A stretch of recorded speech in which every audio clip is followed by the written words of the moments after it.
It was an amazing year for games in 2017, especially over the last couple of months as developers rushed to get their titles out before the holidays. In this video, we teamed up with our sister site TouchArcade and rounded up 10 games that in our opinions are worth checking out. So if you're looking for a game to buy with those new iTunes gift cards, don't worry, we've got you covered. Starting off the list, which is in no particular order at all, we have The Binding of Isaac: Rebirth. The Binding of Isaac: Rebirth is a game that's been around since 2012 and on consoles since 2014, and it finally came to iOS devices this year.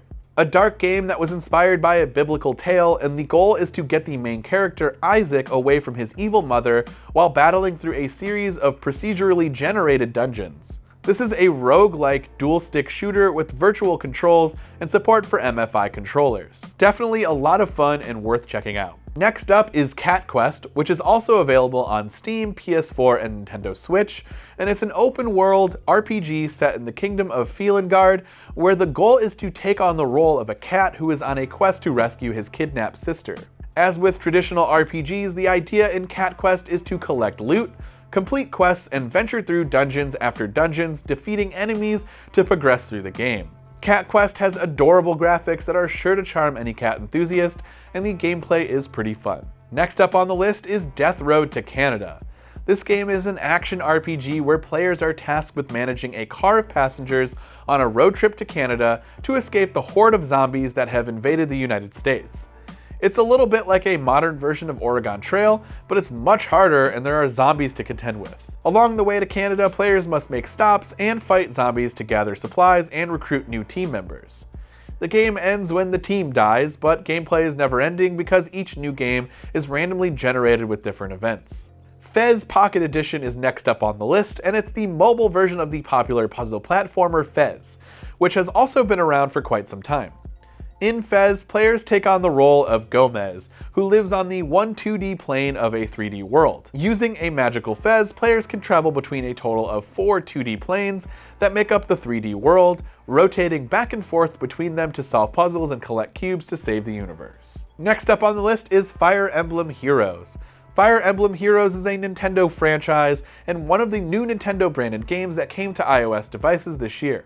This is a tactical role-playing game where players use turn-based battles to defeat enemies.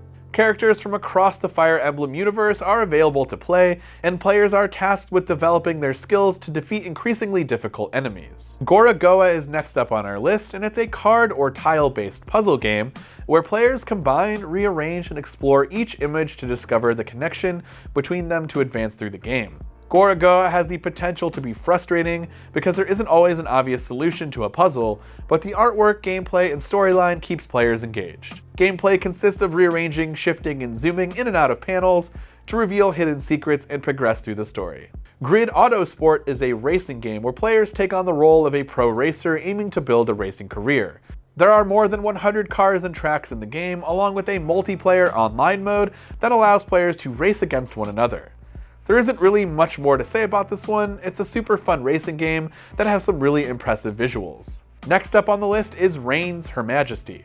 Reigns: Her Majesty is the follow-up to Reigns, a card-based game where players took on the role of a king and swiped left or right to make decisions affecting the kingdom. In this version, players play the queen, and gameplay is largely the same as the original game. The idea is to rule the kingdom through a series of decisions which you make by swiping left or right. Players must balance the church, the people in the kingdom, the army, and the kingdom's wealth, with every decision made impacting one of these 4 areas. Next up is Splitter Critters, and it is a lemming-style puzzle game where the idea is to split the world with the swipe on the display and then rearrange the pieces to guide little critters back to their spaceship while overcoming obstacles. Splitter Critters won a 2017 Apple Design Award in June and was named Apple's iPhone Game of the Year in December. The game's tearing mechanic is simple enough that it can be played by people of all skill levels, and there are multiple solutions to each puzzle. Finally, rounding out our list, we have The Witness.